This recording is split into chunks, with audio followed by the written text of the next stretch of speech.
La campagne du denier du culte 2008 vient d'être lancée à l'occasion de l'entrée en carême. Pour exemple, en 2006, le denier avait permis de rapporter 203 millions d'euros au diocèse de France.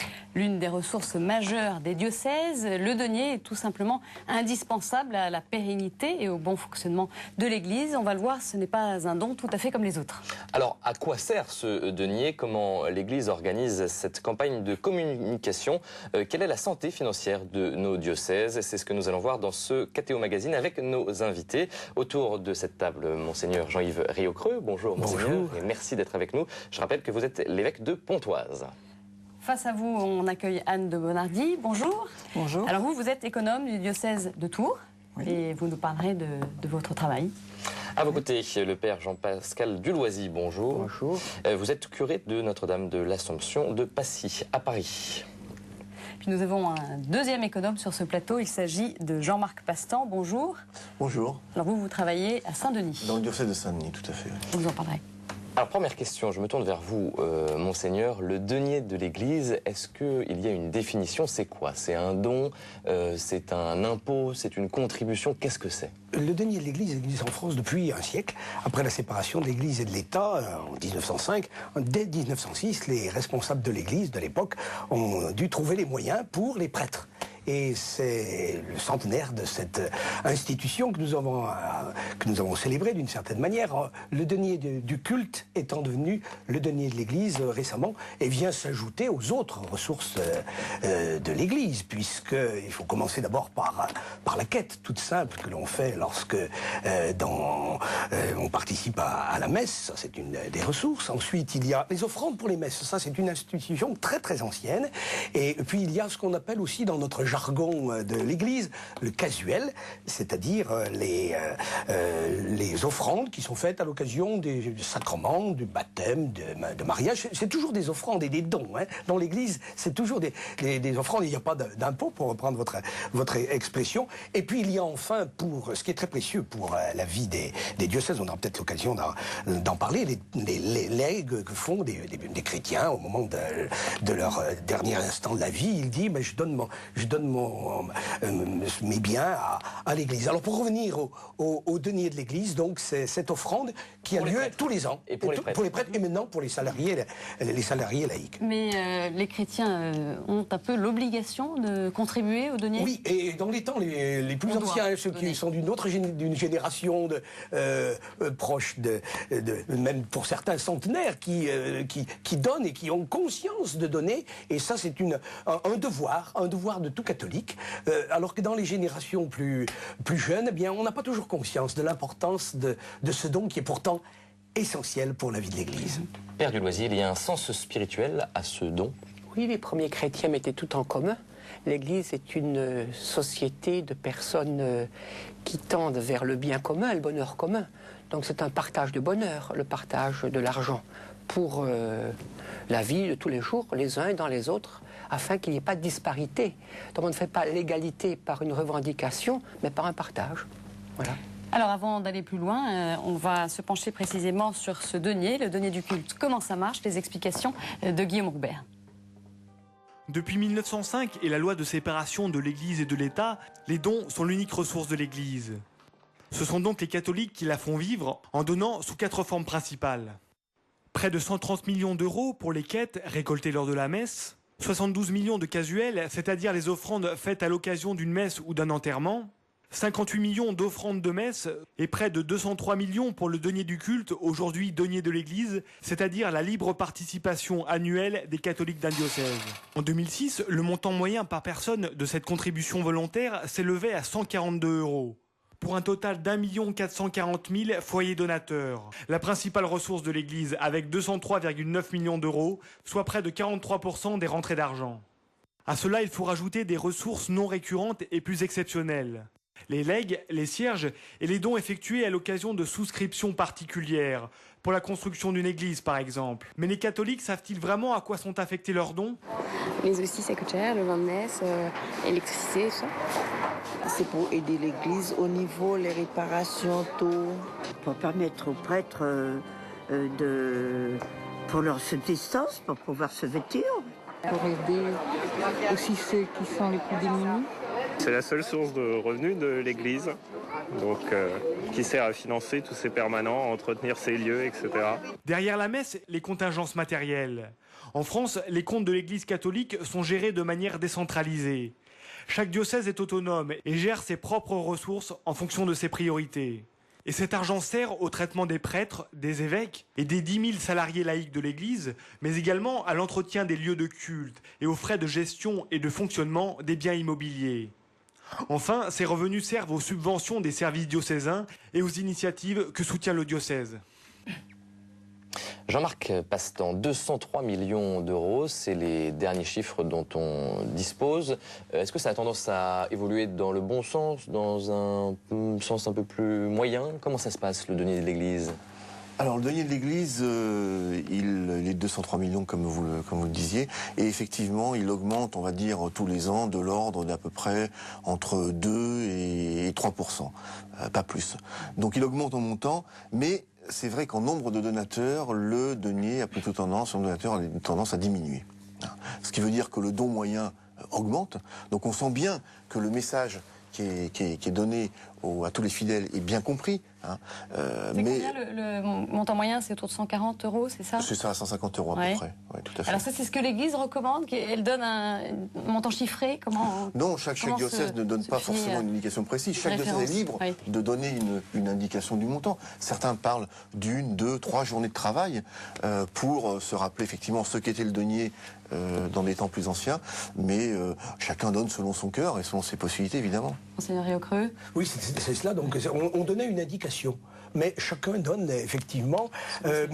Et nous savons bien que l'obole de la veuve, exaltée par Jésus, est aussi importante que le chèque généreux que peut offrir un chrétien. Et nous sommes toujours très impressionné de voir que dans les milliers de lettres qui arrivent dans les diocèses, qui arrivent dans les paroisses d'abord et puis à l'évêché ensuite, il y a des lettres qui sont pour les curés, qui sont aussi pour l'évêque. Et il nous est donné de lire de très très beaux messages de gens quelquefois très humbles et très pauvres, mais qui veulent participer à cette offrande annuelle. Anne de Bonardi, vous êtes économe à Tours depuis quelques années maintenant. Est-ce que vous avez senti ou remarqué une évolution depuis quelque temps, ces dernières années, dans la manière de donner? Dans la manière de donner, oui. Enfin, ce que disait Jean-Marc Pastan, 2-3% d'augmentation, mais une baisse du nombre de donateurs, oui. Par contre, le montant moyen augmente tous les ans. Et comment on peut analyser cette baisse du nombre de donateurs? C'est une génération qui ne se renouvelle pas forcément auprès des plus jeunes? Alors, oui, certainement les plus jeunes, mais je pense que jamais les plus jeunes n'ont donné vraiment au denier de l'Église. Je pense qu'on prend conscience du don au denier de l'Église aux alentours de 40, 45 ans. Donc, moi, personnellement, j'aurais tendance à dire que c'est pas vraiment ça. Je disais tout à l'heure, cette année, on a quand même remarqué un phénomène très particulier. Nous avons eu plusieurs personnes qui nous ont appelés en nous disant, jusqu'à présent, j'ai toujours donné au denier de l'Église, mais je suis maintenant dans une situation précaire où un de mes enfants est dans une situation précaire, je suis obligée de l'aider, je ne peux plus tout faire et donc je ne donne plus au denier de l'Église, excusez-moi. Est-ce qu'il n'y a que des pratiquants qui donnent au denier de l'Église? Ah non, absolument pas. Non, non. Il y a des pratiquants, bien sûr, heureusement, mais il y a aussi un nombre important de non-pratiquants qui se sentent concernés par la présence de l'Église, qui sont attachés aux valeurs que défend l'Église, même si eux n'en font pas partie. Et par reconnaissance, ça nous a été dit aussi certaines fois. Et bon. Monseigneur Riocreux, comment se portent globalement financièrement les diocèses? Mais les diocèses sont quelquefois en situation difficile parce que le denier de l'Église ne couvre pas généralement toutes les dépenses concernant les prêtres dans un diocèse comme le nôtre, 130 prêtres et une quarantaine de personnes salariées. Et le denier de l'Église, très concrètement, dans un diocèse comme Pontoise, c'est à peu près similaire aussi, je pense, à Saint-Denis, 10 000 donateurs, 1 800 000 pour... on n'a pas encore les chiffres pour 2007, mais pour 2006. services, et cela ne couvre pas parce que, faites le calcul, pour 200 personnes quasiment à rémunérer, même très modestement pour les prêtres, puisqu'on sait que le traitement est très modeste et qu'il y a d'ailleurs dans ce traitement les offrandes de messe. Combien et donc, les prêtres, les prêtres, c'est entre 800 et 900 euros par mois, donc c'est vraiment le SMIC. Certes, il y a le logement, mais c'est vraiment très, très, très juste. Et donc, les prêtres ont cette somme pour vivre, et les salariés, bien sûr, laïcs, qui sont soit des laïcs en mission pastorale, soit travaillant à l'évêché auprès des évêques également. Et les évêques également. Merci de le préciser, puisque nous avons tous le même traitement. Mais alors, est-ce que vous êtes aidé par des diocèses? Ça ne couvre pas totalement, mais il y a d'autres offrandes qui permettent de faire vivre l'Église. Et comme je le disais tout à l'heure au début, heureusement, dans tous les diocèses, nous bénéficions de cette générosité, alors là, très, très grande, à travers des legs. Et c'est important de le dire, qu'on peut faire donation à l'association diocésaine de sa région, de Tours, de Saint-Denis, de Paris. Mais en dehors des legs, il y a des rééquilibrages financiers entre les diocèses? Alors, il y a aussi une certaine péréquation, mais il est vrai que la structure de l'Église, c'est le diocèse.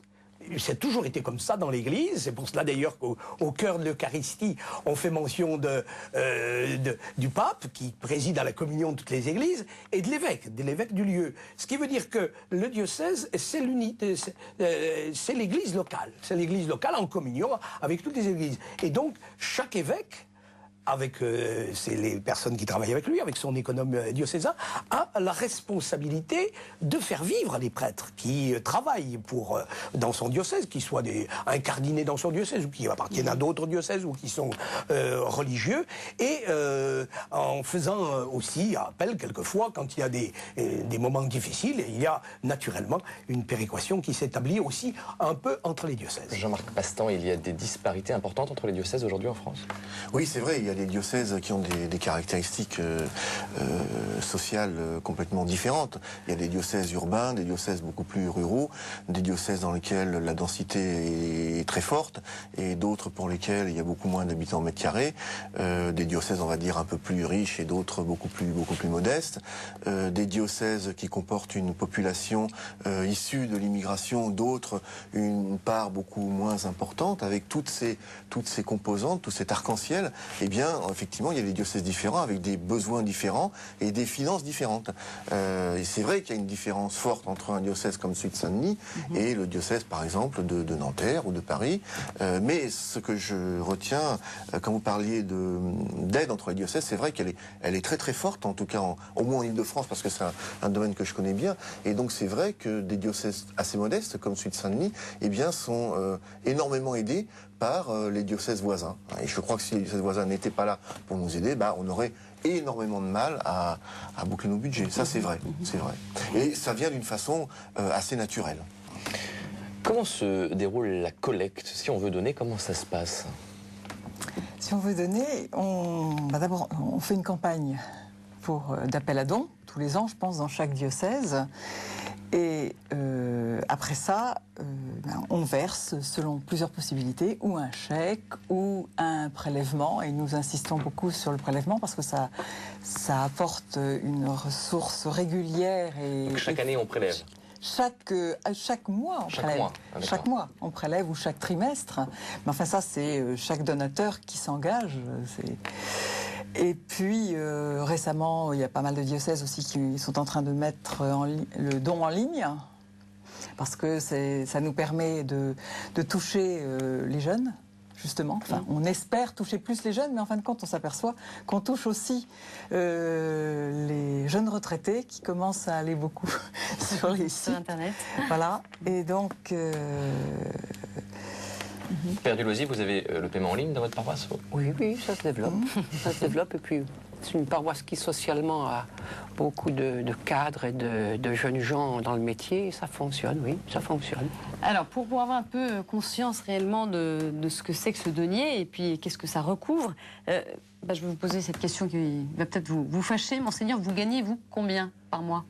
900 € par mois. 900 €. Voilà. Ça couvre quoi, ça, exactement? Bien, ça couvre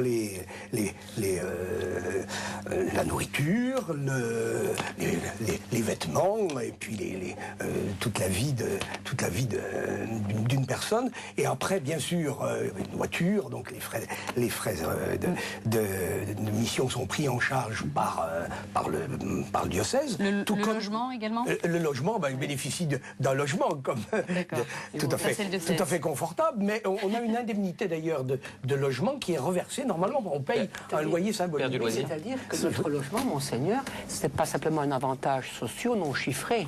Ce n'est pas un abus de biens sociaux. Rassurez-nous, Père. C'est-à-dire que Monseigneur est généreux. Il ne dit pas que sur 900 € que nous recevons, ce n'est pas ce que nous avons en poche. Alors dites-nous, parce que nous avez reversons à la vie commune de notre repas du midi. Pour une vie communautaire, on reverse une partie en nourriture et on reverse une partie en logement, plus les charges médicales qu'il faut reverser. Donc, ces 900 € se réduisent très très vite à 600. Donc, pour avoir une voiture ou pour avoir un prêtre ne peut pas avoir une voiture comme cela. Pourtant, il y en a qui ont des voitures. Comment ils les ont? Parce qu'ils sont aidés personnellement ou par leur famille. Si les prêtres n'avaient pas, dans certains cas, des familles, ou si l'évêque n'avait pas des amis qui prennent souci de l'évêque à titre privé, et c'est pour cela qu'un évêque, par exemple, qui est émérite et en retraite, il a encore des soucis pastoraux, mais il n'a plus forcément des avantages de son diocèse pour fonctionner. Donc c'est très difficile. Moi, j'ai chez moi un évêque en retraite, j'essaye de l'aider, on l'aide, parce que ce que nous recevons est amputé par une redistribution dans le logement, dans des biens de fonctionnement commun, qui doivent être mis dans des plans comptables. Alors est-ce qu'on peut vivre à Paris avec 600 € par mois par rapport à la province? Difficile. Où il faut effectivement avoir pas mal d'aide autour. C'est-à-dire que l'Église a donné la somme qui nous correspondait pour avoir aussi une vie qui corresponde à notre ordination. On n'a pas fait... D'ailleurs, notre fonctionnement de vivre, le rapport à l'argent est le même pour tous les chrétiens. Quand l'argent que nous recevons, comment le gérer? Il y a 3 parts. Il y a la part qu'il me faut pour ma vie à moi. Et ça, on a tendance à l'amplifier. Je pourrais avoir une maison secondaire, je pourrais avoir... Il y a des prêtres qui ont des revenus privés. Mais est-ce qu'il est légitime que je vive avec mon héritage? Alors que non. Donc, la part de Dieu, la part des pauvres et la part qui me revient pour vivre. Mais est-ce qu'il n'est pas plus difficile de vivre avec 600 € par mois en étant prêtre, je précise, que d'être en province où le coût de la vie est moins élevé? Comme disait Monseigneur Iocreux, l'Église est structurée en diocèse, c'est une famille. Et lui est le père de la maison. Si j'ai des problèmes financiers, j'irai le voir et je lui dirai au secours. Et il pourvoira donc. L'argent circule, mais il ne sera jamais abondant. Et il n'y a pas de situation de pauvreté chez les prêtres ou chez les évêques aujourd'hui en France? Si, on a, mais la pauvreté financière, c'est souvent quand il y a une désolidarisation de l'évêque. Si le prêtre devient électron libre, il devient misérable. Parce qu'on ne peut pas vivre sans les autres.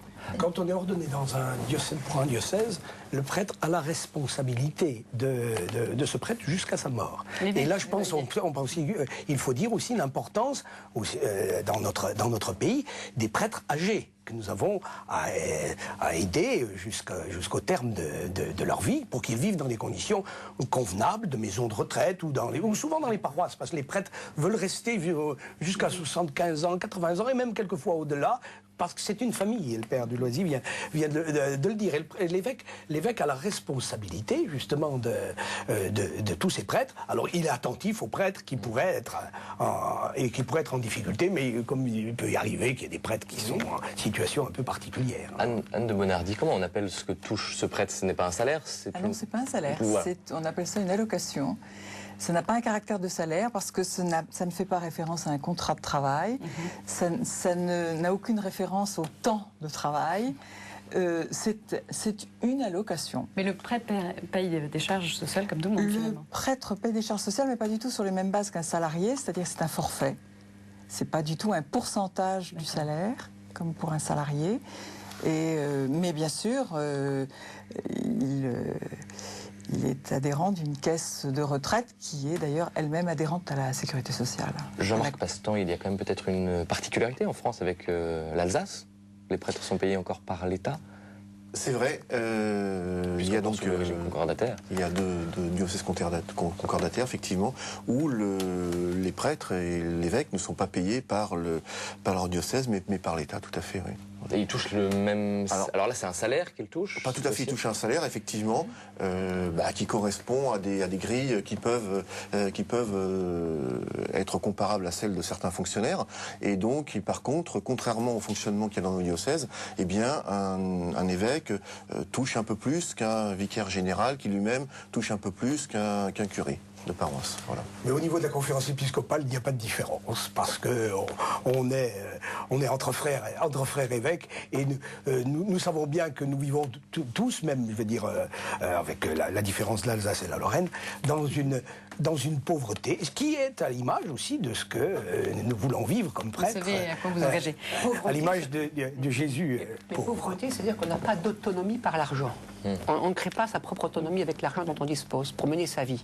On est toujours référencé à l'Église, référencé à une mission et référencé aussi à une vie avec nos contemporains. Nous ne sommes pas autonomes. Est-ce que les diocèses doivent rendre des comptes à la Conférence des évêques de France ou pas du tout? Il faut montrer sa comptabilité, chaque diocèse, non? Non. Il n'y a pas, comme le disait le Père Yocreux, les diocèses sont autonomes, donc chacun gère son diocèse comme il l'entend. On a tout intérêt à avoir des règles de fonctionnement communes, hein, et on a bien sûr intérêt également à regarder un peu comment fonctionnent les autres, à se comparer, et puis peut-être quelquefois à s'additionner pour voir ce qu'est réellement l'Église en France.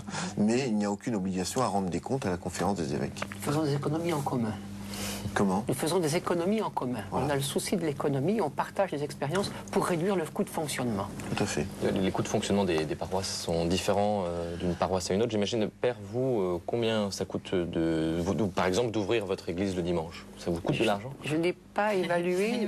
C'est-à-dire qu'un paroissien qui s'asseye dans une église, c'est pas le même prix de chaise, entre guillemets, que dans une autre paroisse. Mais là, vous savez, dans les œuvres que nous entreprenons, nous lançons des activités en sachant qu'elles seront déficitaires. Donc l'autofinancement n'est pas en soi le motif d'action. Est-ce que vous pouvez nous donner un peu une idée de ce que coûte, je ne sais pas moi, le chauffage dans votre paroisse, les coûts sécuritaires, les coûts d'entretien, le ménage? Je vais vous dire, quand j'étais jeune prêtre, je savais tout cela parce que j'étais omniprésent. Maintenant qu'il y a des économes et qu'il y a un travail comptable très bien fait, un conseil économique, je suis plus au spirituel, je vois les problèmes, mais on m'a bien montré, j'ai bien appris que je suis là en veilleur et je ne descends pas dans les problèmes jusqu'à la racine des problèmes. Donc je peux vous dire une chose. Quand même sur la question, je peux vous dire une chose, que je peux réduire les coûts de fonctionnement du chauffage. Je dois le faire. Il s'élève à combien? Vous savez, le plan comptable, je pourrais vous dire, mais je peux vous dire que le fonctionnement annuel de ma paroisse est de 400 000 € par an. C'est énorme. D'abord, je ne sais pas si c'est important de le dire, mais une paroisse comme l'Assomption, un denier de l'Église, c'est 650 000 € par an de denier de l'Église. Et par contre, le problème, au niveau des financements d'une paroisse, la paroisse, elle a différentes sources financières qui peuvent être effectivement le denier de l'Église.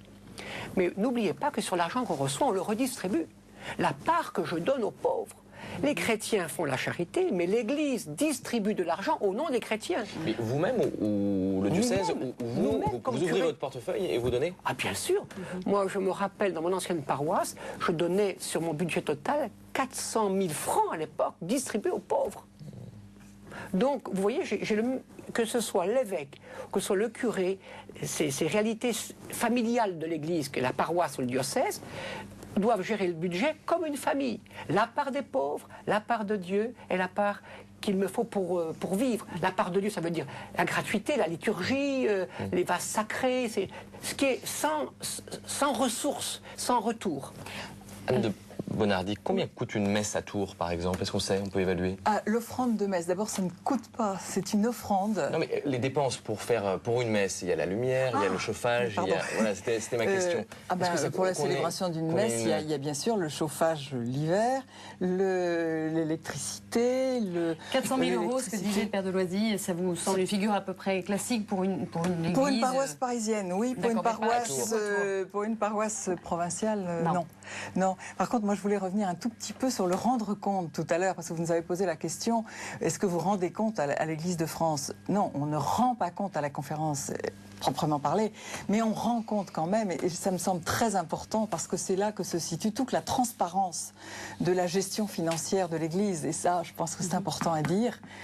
Et dans un diocèse, l'économe qui gère rend compte à l'évêque et au conseil diocésain pour les affaires économiques, et nous rendons compte aussi sur le plan civil, puisque nos comptes sont soumis au contrôle d'un commissaire aux comptes qui donc s'engage à l'authenticité et la véracité des comptes. Ça me semble quand même important. Alors, précisément, Jean-Marc Pastan, quelle est la mission d'un économe? C'est quoi votre travail? Et la mission d'un économe, c'est d'apporter à l'évêque, au conseil épiscopal et à toute la communauté que l'évêque fait vivre tous les moyens financiers qui sont nécessaires à sa pastorale. C'est-à-dire voilà. Mais c'est-à-dire d'abord subvenir forcément aux besoins au traitement des prêtres, au salaire des laïcs qui peuvent être embauchés à la paroisse, et puis également à l'entretien de tous les bâtiments, à l'entretien de tous les bâtiments, à la formation des prêtres, également à la construction effectivement de projets nouveaux, de tout ce qui est vraiment nécessaire à notre évêque pour faire vivre son diocèse. Il faut être chrétien pour être économe d'un diocèse aujourd'hui? Moi, je dirais que la première qualité pour être économe, c'est pas d'être un bon technicien.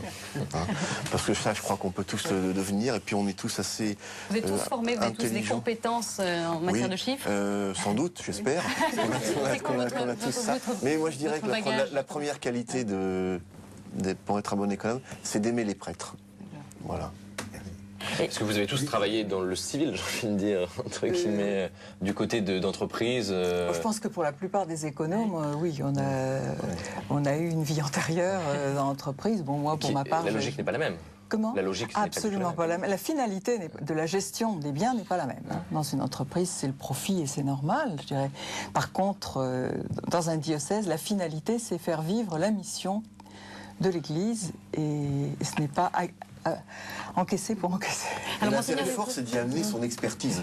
L'expertise qu'on a acquise dans une expérience passée, et d'en faire donc bénéficier, bien évidemment, le diocèse. Et je voudrais profiter de cet instant, d'ailleurs, pour saluer les économes diocésains. Il y en a 2 ici, et il y en a autant que de diocèses, parce que c'est une mission qui est confiée par l'Église. Et la réflexion que Jean-Marc vient de faire est tout à fait judicieuse. Aimer les prêtres et aimer l'Église. Et c'est une mission canonique. On signe une lettre de mission pour un temps donné, pour 5 ans. Alors qu'on peut avoir un CDD ou CDI dans le civil. Alors bien sûr, il y a un contrat civil, mais avant un recrutement d'économes, ça arrive, puisqu'il y en a qui arrivent au terme de leur mission et qui atteint par la limite d'âge. Lorsque on recrute un nouvel économe, eh bien, on cherche longuement. Il y a même un cabinet spécialisé dans l'Église de France pour le recrutement, un chasseur de tête et la première qualité, effectivement, c'est d'abord ce lien avec l'Église. Et puis, naturellement, il faut de la compétence. Et une adaptation pour une mission, là, vous en êtes témoins, et nous en sommes témoins nous aussi, vous en êtes les acteurs. C'est une mission multiforme. Et comment ils sont formés à cette mission, Jean-Marc Pastan? Vous avez reçu une formation spéciale pour travailler au sein de l'Église? Pour travailler au sein de l'Église, d'abord, je faisais partie, bien comme beaucoup de chrétiens de ma paroisse. Donc j'avais déjà des activités au sein de cette paroisse. Lorsque j'ai intégré effectivement le diocèse de Saint-Denis, j'ai reçu une formation, tout à fait. Et il y a des sessions aussi qui sont organisées. Oui. Vous échangez des tuyaux entre économes? Oui. C'est d'ailleurs ce qui nous... Ça nous aide beaucoup. C'est ce qui nous aide, et c'est ce qui vous connaissez tous. On se connaît. Quel type de tuyaux vous échangez, par exemple? Ouais, c'est-à-dire que si on sait qu'une situation a été vécue dans un diocèse, par exemple, la mise en place d'une nouvelle maison de retraite pour les prêtres, actuellement, c'est quand même un sujet important. On sait que dans tel ou tel diocèse, ça y est, c'est fait. Et à partir du moment où soit on va y penser, on va se rapprocher de l'économe du lieu, et de l'économe et de l'évêque du lieu aussi, pour savoir comment penser cette maison. Jean-Marc Pestan, on gère un diocèse comme on gérerait une entreprise, c'est la même logique? C'est pas tout à fait la même logique, c'est en tout cas au moins la même rigueur. Ça, c'est certain. Mais pas la même finalité, vous ne cherchez pas à faire du profit? On ne cherche pas à faire du profit, on cherche à donner le maximum de moyens à notre évêque qui mène bien sa pastorale, et donc on y applique beaucoup de rigueur, mais ça n'a pas la même finalité du tout. Les relations entre l'évêque et l'économe diocésain, c'est comme la relation entre le curé et sa comptable et le conseil économique. C'est une relation de confiance, parce que des corrections fraternelles, quand j'ai tendance à être panier percé, on dit « attention mon père ». Et quand par exemple ils ont tendance à trop retenir l'argent, je dis « attention, là il faut en lâcher ». Donc on se garde mutuellement aussi, on se garde. Il y a une relation humaine de qualité qui s'établit. Et comment ça se passe entre l'évêque et son économe? Qui a le dernier mot? Il y a des... En cas voilà, on peut ne pas être d'accord sur l'investissement. L'évêque d'abord présente la pastorale, la finalité pastorale. Voilà. Et ensuite, l'économe dit, on a les moyens ou on ne les a pas. Ou bien on va faire un appel. Et, la générosité se manifeste. La logique pastorale n'est pas toujours la même que la logique financière. Alors, je ne sais pas s'il y a des... Voilà, la logique pastorale est quand même première, du moins là, puisque c'est le but. Donc c'est l'évêque qui a le dernier mot. Le but, c'est l'argent pour la pastorale. Conseil pastoral. L'évêque, il a un conseil pastoral, un conseil économique comme le curé. Et ce qui est bien, c'est qu'après le Concile Vatican II, on a veillé à mettre en place les conseils économiques et les conseils pastoraux. Donc, il y a toute la communauté qui est représentée dans ces conseils. Anne de Bonardi, vous pouvez, par exemple, vous opposer à un projet qui vous est soumis par votre évêque en disant non, ça on peut pas, c'est trop cher. Je peux le dire, oui. Mais vous n'avez pas le dernier mot. Je peux le dire, j'ai eu plusieurs évêques et je veux dire que je me suis toujours sentie libre de le dire. Après ça, l'évêque, c'est sûr, sa pastorale est prioritaire. Mais il passe, et effectivement, à ce moment-là, si je dis on ne peut pas et que l'évêque dit mais moi j'y tiens absolument, on voit ensemble comment on peut essayer de trouver les moyens pour y arriver. D'accord. Si je peux vous donner aussi un exemple très concret, dans les diocèses de la couronne parisienne, ou comme à Paris d'ailleurs, on construit des églises, ce qui peut paraître complètement paradoxal. Nous, il y a environ 200 églises dans le diocèse de Pontoise. Dans le Vexin, par exemple, il y a des dizaines de très très belles églises du XIIIe, XIVe, XVe siècle, qui sont peu utilisées parce que c'est des petits villages de 100, 200 habitants. Mais par contre, à Cergy, Pontoise, une ville de 60 000 habitants, nous avons construit une église de 1200 places. Et les Chaldéens, pour les mentionner, à Sarcelles, tout proche du diocèse de Saint-Denis, ils ont construit leur propre église. Et là, je viens de bénir une église à Cormeilles, en Parisie. Alors, en 4 ans, j'ai béni déjà un certain nombre d'églises et de locaux paroissiaux. Et là, je me permets d'évoquer ce lieu parce que j'y ai vécu Noël il y a quelques semaines. C'est le lieu de Villiers-le-Bel. Je suis allé fréquemment parce qu'à Villiers-le-Bel, il y a une superbe église du XIIIe siècle qui, hélas, depuis plusieurs années est fermée en cours de restauration. Et cette église, eh bien, n'étant inutilisable, la communauté, très vivante, très colorée d'ailleurs, s'est réfugiée dans une salle paroissiale qui n'était plus aux normes. Et j'étais allé célébrer Noël en 2004, dans la salle, c'était magnifique. Et là, en raison des événements qui ont eu lieu fin novembre, j'ai dit je vais aller célébrer à Villiers-le-Bel, surtout que la salle est en cours de reconstruction et ils n'ont pas les moyens ils n'ont pas de lieu depuis plusieurs mois. Ils vont à l'église voisine de Arnouville. Et en célébrant la messe de Noël dans l'espace Marcel Pagnol, qui est une salle de théâtre mise à disposition, c'était magnifique.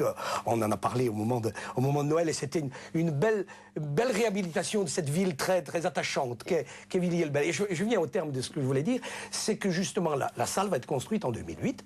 Elle nous coûte 500 000 €. Le diocèse de Pontoise est relativement pauvre. La communauté de Villiers-le-Bel est pauvre. Elle a donné 30 000 €, c'est le maximum. Ce qu'ils ont pu faire sur...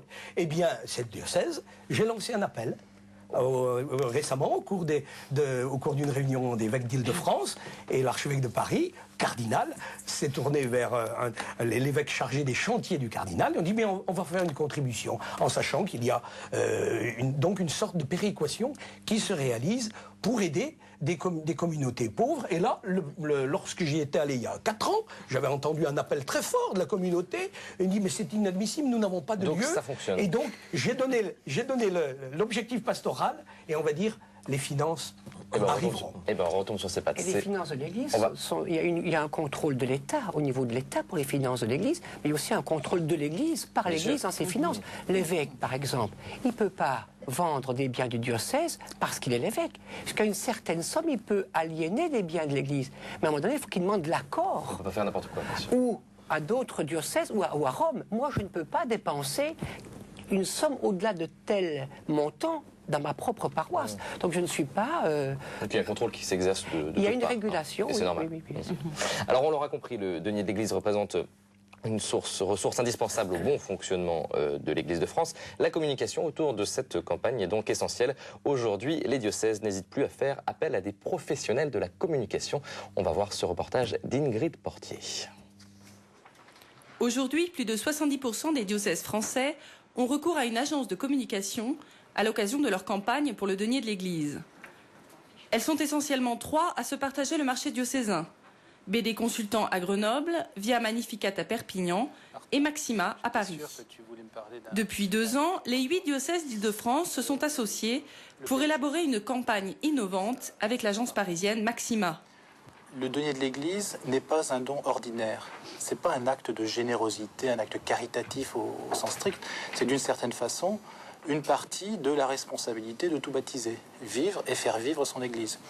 De cette prise de conscience est venue la volonté d'agir ensemble et de créer une campagne unifiée qui se reproduit, qui s'est déjà reproduite sur 2 ans et qui va peut-être tenir 3 ans.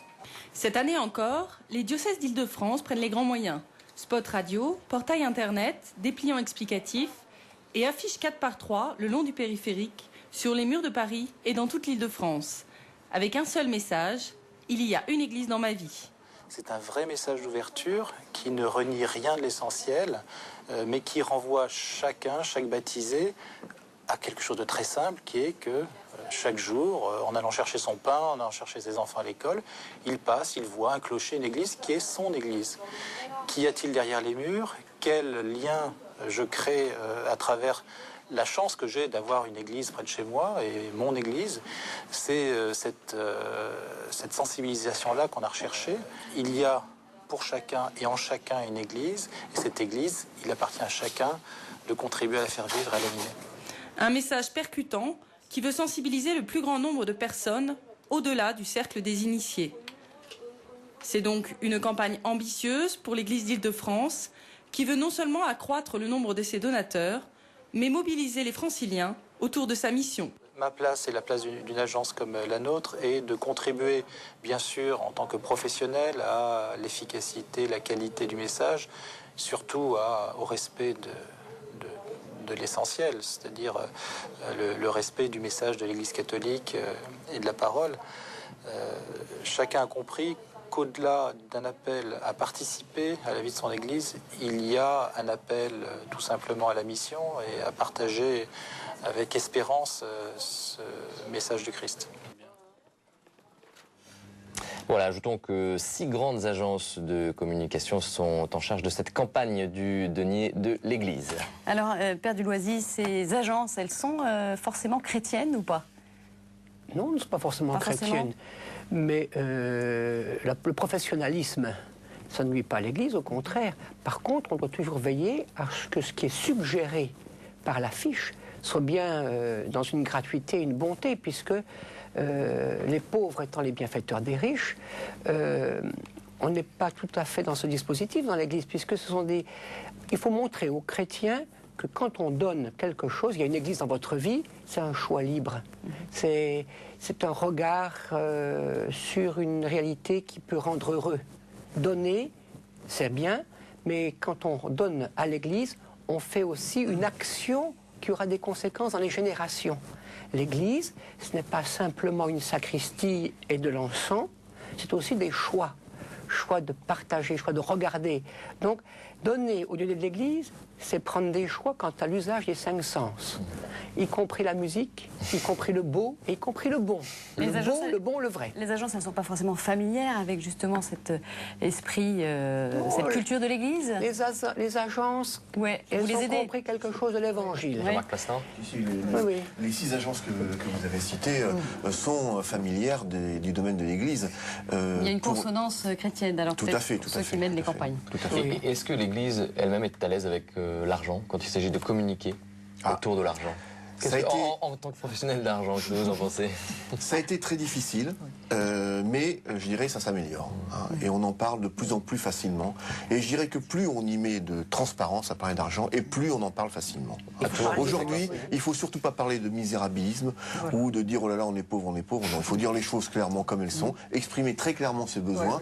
Et je crois qu'à partir de ce moment-là, eh bien, on devient très à l'aise pour en parler. L'Église en France, il faut parler, pas l'Église. Oui, bien sûr, l'Église en France. Le rapport de l'argent dans l'Église en France, c'est le problème du rapport de l'argent avec les Français. Donc c'est pas un problème ecclésial, c'est aussi même un problème national. Vous êtes d'accord? Oui, je suis tout à fait d'accord. C'est le reflet de ce qu'est le Français. Le Français parle pas facilement de l'argent.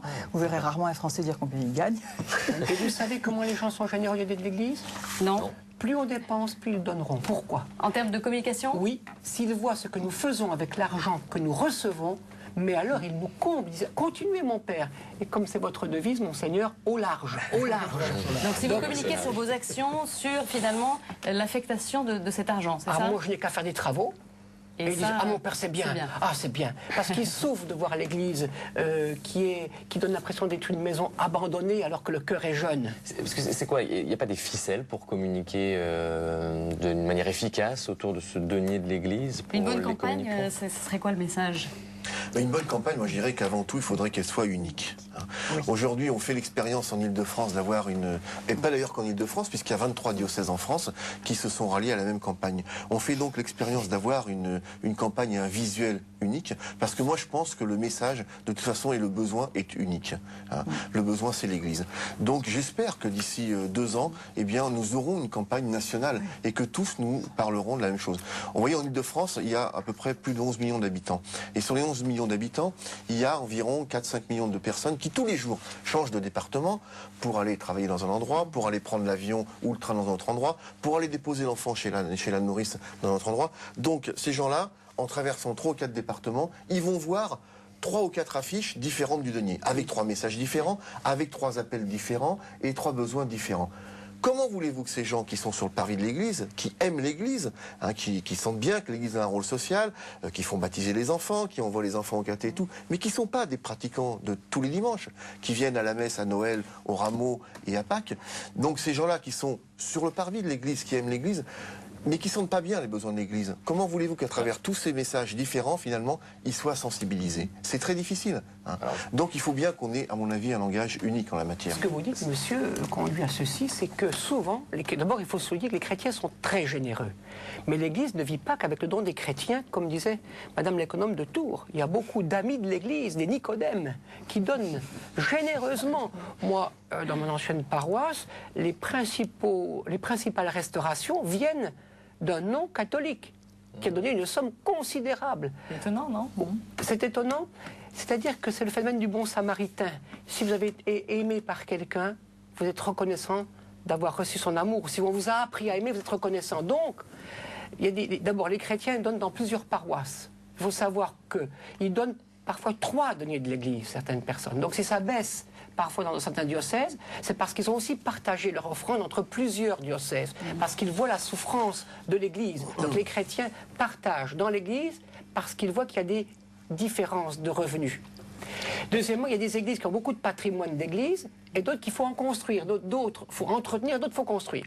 Donc vous voyez, la situation, on peut la résumer en ceci, une campagne commune aura le mérite précisément de montrer qu'il y a une église qui partage entre elles, une église qui est ce qu'elle enseigne, elle le vit. Il faudrait une campagne nationale, selon vous?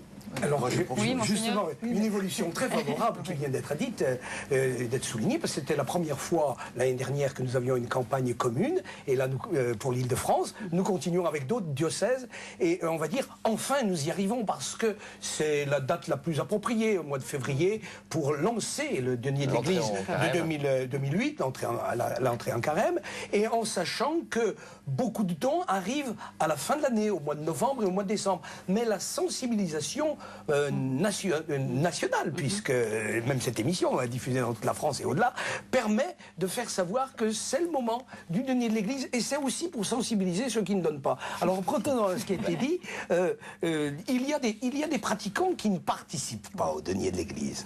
Et on dirait que c'est pas tout à fait normal. Parce qu'ils croient que l'Église est riche, non? C'est pas une idée qui part, circule. et puis on donne à la quête, ça suffit. Alors qu'il y a cette offrande, et puis il y a par contre des populations qui ne sont pas sensibilisées parce qu'ils sont d'autres origines, et je pense dans les diocèses comme Saint-Denis ou Pontoise, des populations qui viennent d'Afrique, d'Asie, qui ne savent pas comment fonctionne l'Église, mais ils apportent leur contribution d'une autre manière, en mettant des offrandes pour les cierges, et bien sûr à la quête, mais il est bon de leur dire: voilà comment ça fonctionne en France, et que nous ayons un rapport normal, disons, avec l'argent. Tout à l'heure, il était dit, effectivement, beaucoup de Français pensent que l'Église est riche, mais oui, c'est ça. Alors que, nous venons de le dire, avec les chiffres que nous avons donnés pour les prêtres, alors que nous sommes pauvres, et qu'il est bon d'être généreux pour l'Église. C'est une image tenace que l'Église est riche, parce que, finalement, que voit-on dans un diocèse? On voit les clochers, essentiellement. Hein. Rappelez-vous nos premiers aviateurs qui, pour se guider, suivez les clochers, hein, et regardez. Et c'est pareil, tous les jours on voit que l'Église, après tout, elle est à côté de nous, l'Église est toujours debout. Sans moi, sans un autre, finalement l'Église est là. Donc c'est ce que se disent beaucoup de... C'est pour ça qu'on croit que l'Église est riche. Enfin, pourquoi on croit que l'Église est riche? Parce que les bâtiments sont là. L'Église, c'est pas les prêtres et les évêques. L'Église, c'est entre autres. Mais l'Église, c'est aussi tous les pauvres dont l'Église s'occupe. Donc, le denier de l'Église, dans sa méthode ou dans sa communication, c'est pas simplement pour rassembler plus d'argent, mais ça va changer aussi notre Église. Parce qu'en travaillant ensemble, on va être davantage unis. Donc, le rapport à l'argent donne une identité. Et puisque l'Église communique sur l'argent, elle communique sur son identité. D'où l'important d'être transparent. Tout à fait. Hein. Voilà. Et ce qu'il y a d'essentiel aussi, c'est bien il y a beaucoup d'associations, beaucoup de moments où on peut manifester la générosité, avec aussi en faisant appel à l'émotion. Il n'en est rien pour l'Église. Et pour revenir à ce que vous dites au début de l'émission, c'est-à-dire, est-ce que c'est un impôt? Non, c'est une participation pour dire: je fais partie de l'Église, en pensant que 2/3 des Français se reconnaissent catholiques. Et, mettons 10% de catholiques vont à la messe tous les dimanches, et c'est bien, ou moins. Mais il y en a, donc il est important que tous soient informés au moins de l'existence du denier de l'Église. Vous voyez, chez moi, mon Église est pauvre. Moi, j'ai beaucoup de revenus. Mais c'est pas parce que j'ai beaucoup de revenus que je l'investis dans mon église. J'ai un tapis, mon tapis est troué, mes chaises en paille. Votre église, dans le 16e arrondissement mais de Paris, bien sûr, les gens ici... Attendez, si vous calculez l'argent que je reçois, vous dites que je suis riche. Mais les gens qui viennent chez moi se déchirent les bas sur les chaises en paille que j'ai rachetées à la cathédrale d'occasion. Parce que l'argent que j'ai en supplément, je le réexpédie pour que ce soit dans la mission. Quand la paroisse, une paroisse a été occupée par des sans-papiers dans le 19e. Les chaises ont été détruites et brûlées suite à des conflits. Mais qui a payé le changement des chaises? C'est des paroisses comme chez nous, donc on fait des sacrifices de fonctionnement pour offrir. Donc on ne dispose pas de notre budget pour notre confort. Parce que si on devait vivre dans le confort de nos recettes, on serait mieux que l'Église allemande. Alors, il y a quand même, Jean-Marc Pastan, il y a des idées reçues qui ont un peu la vie dure. Hein. On disait la majorité des Français, des fidèles, 52% selon un sondage de la conférence épiscopale des évêques, pensent que l'Église serait riche. Alors pourquoi est-ce qu'on a ces idées en tête? Parce que c'est pas le message qui transparaît à travers. Parce que d'abord, la première image qu'on a de l'Église, c'est son patrimoine immobilier. Hein. C'est un peu comme on dit, lorsqu'on dit que le Vatican est riche, par exemple. Il est riche de quoi? On va pas découper le plafond de la chapelle Sixtine pour le revendre. Hein. C'est vrai qu'on a beaucoup de bâtiments, mais elle est riche d'un patrimoine à entretenir. Et pas de liquidité. Non, et que ce coût d'entretien, il est énormément élevé. Hein. Bon. Alors il y a des disparités fortes entre les diocèses qui, par exemple, comme celui de Saint-Denis, de Pontoise, de Nanterre, de Créteil, qui sont propriétaires d'une grande partie de leur patrimoine parce que construits après 1905, et puis d'autres qui ont été construits en 1905 ont des charges un peu plus allégées, mais globalement les coûts d'entretien et surtout de mise aux normes de sécurité sont excessivement élevés pour les diocèses. Est-ce que l'Église n'est pas un peu fautive aussi dans cette manière de communiquer ce qu'elle est, ce qu'elle a ou ce qu'elle n'a pas? Écoutez, je pense que c'est pas faute de le dire et de le redire, mais le message passe pas. Mais le message passe pas. C'est même incroyable. En fait, les gens continuent à dire que le Vatican entretient les diocèses. Or, c'est l'inverse. Le Vatican ne donne pas d'argent aux diocèses. Il ne donne pas d'argent aux diocèses. C'est les diocèses qui reversent une quête impérative tous les ans au Vatican. Il n'y a rien à faire. Qui est redistribué à lui. Ceci dit, quand on voit sur les images de télévision les dorures du Vatican, on peut faire c'est ce qu'il vous disait tout facilement. Oui, mais messieurs, dames, on est piégés. Si on dit... Si en face on nous dit l'Église est riche et vous dites qu'elle n'est pas riche, ils ne vous croiront pas. Vous faites ce que vous voulez, vous ne croiront pas. Donc il faut dire oui, elle est riche, l'Église. Mais qu'est-ce qu'elle va faire de cette richesse? Quand on conserve en état la chapelle Sixtine, on la conserve pour qui? Pour vos enfants, vos petits-enfants. Parce que la culture, c'est une éducation. On fait œuvre d'éducation. Donc on conserve une mémoire, et une mémoire qui porte un merci, qui porte une louange, une gratuité. Donc elle est riche de gratuité, l'Église. Et la gratuité... Les gens dans l'Église, ils donnent. On est riche de quoi? Des cœurs qui peuvent tout donner pour l'Église. Et ça s'achète pas. Et si les autres sociétés humaines avaient des gens qui donnent des heures sup sans se faire payer, ils seraient très riches comme nous sommes riches. Donc qu'est-ce qui nous enrichit, nous? Ceux qui ne se font pas payer, qui travaillent pour les beaux yeux du bon Dieu. Donc chez nous, on est riches. Il y a plein de gens qui travaillent pour les beaux yeux. Et l'Église conserve la chapelle Sixtine pour les beaux yeux. Parce qu'on ferait mieux d'aller dans une autre salle plus facile à chauffer et plus commode. On va arriver au terme de cette émission. On terminera sur ces paroles, Père. Merci à tous les quatre d'être venus, en tout cas, sur ce plateau. Et puis, si vous souhaitez en savoir plus, vous, téléspectateurs, sur le denier, vous pouvez consulter le site www.denier-église.com. Et puis bien sûr, comme d'habitude, si vous souhaitez réagir à cette émission, n'hésitez pas. Pour cela, deux possibilités. D'abord, une adresse internet réaction@ktotv.com et puis bien sûr, notre adresse postale, le 12 rue d'Oradour-sur-Glane, 75 015, c'est à Paris. Voilà, merci. On se retrouve la semaine prochaine pour un nouveau KTO Magazine.